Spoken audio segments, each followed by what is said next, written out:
Welcome back to another technical video. Today we're going to be going through your question, answering it, and hopefully finding that solution.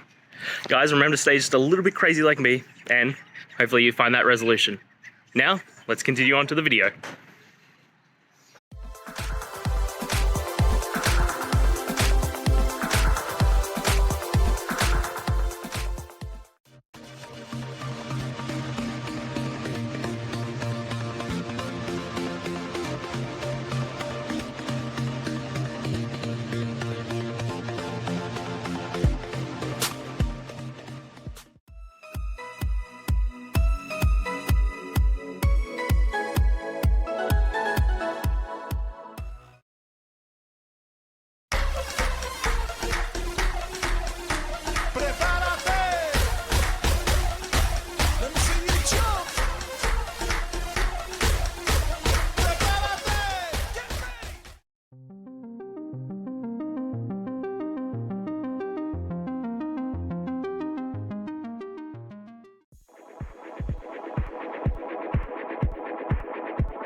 And that's it.